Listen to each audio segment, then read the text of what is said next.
மரணத்தையே ஏமாத்தின அந்த விசித்திர அவதாரத்தின் கதை தெரியுமா? அப்போ மறக்காம டிவைன் ஸ்பார்க் தமிழ் சேனலை சப்ஸ்கிரைப் பண்ணுங்க. வாங்க வீடியோக்குள்ள போகலாம். ஒரு காலத்தில் இரணியகசிபு என்ற அசுரன் பிரம்மாவை குறித்து கடும் தவம் புரிந்து ஒரு வினோதமான வரத்தை பெற்றான். அந்த வரத்தின்படி மனிதனாலோ மிருகத்தாலோ அவனுக்கு மரணம் நிகழக்கூடாது. உள்ளேயோ வெளியேயோ அவன் உயிர் போகக்கூடாது. பகலிலோ இரவிலோ அவன் இறக்கக்கூடாது. நிலத்திலோ நீரிலோ ஆகாயத்திலோ அவனுக்கு அழிவு வரக்கூடாது. எந்தவிதமான ஆயுதங்களாலும் அவனை கொல்ல முடியாது என்று.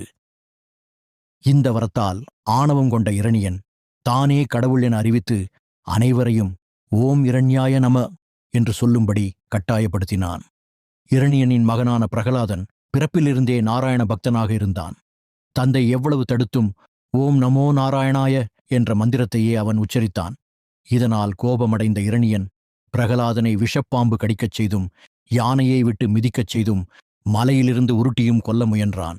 ஆனால் விஷ்ணுவின் அருளால் பிரகலாதன் ஒவ்வொரு முறையும் உயிர் பிழைத்தான். ஒரு நாள் ஆத்திரமடைந்த இரணியன், உன் நாராயணன் எங்கே இருக்கிறான் என்று கேட்டான். அதற்கு பிரகலாதன், அவர் தூணிலும் இருப்பார் துரும்பிலும் இருப்பார் என்று பதிலளித்தான். உடனே இரணியன் அங்கிருந்த ஒரு தூணை தன் கதாயுதத்தால் ஓங்கி அடித்தான். அப்போது அந்த தூணிலிருந்து சிம்மத்தலையும் மனித உடலும் கொண்ட நரசிம்மர் பயங்கரமான சத்தத்துடன் வெளிப்பட்டார். இரணியன் பெற்ற வரங்கள் எதையும் மீறாமல் நரசிம்மர் அவனை வதம் செய்தார். நேரம் பகலும் இல்லாது இரவும் இல்லாது அந்திப் பொழுது மாலை நேரம். இடம் உள்ளேயும் இல்லாது வெளியேயும் இல்லாது வாசற்படி மீது வைத்து.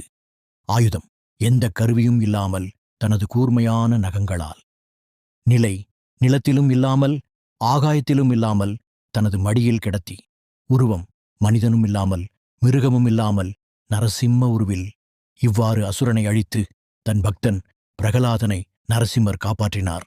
நரசிம்மரின் அருள் உங்களுக்கும் கிடைக்க வேண்டும் என்று நீங்கள் நினைத்தால் இந்த வீடியோவிற்கு ஒரு லைக்கை போட்டுட்டு கமெண்ட் பாக்ஸில் ஓம் நமோ நாராயணாய் என்று பதிவிடுங்கள். உங்கள் நண்பர்களுக்கும் இந்த தெய்வீக கதையை ஷேர் செய்யுங்கள்.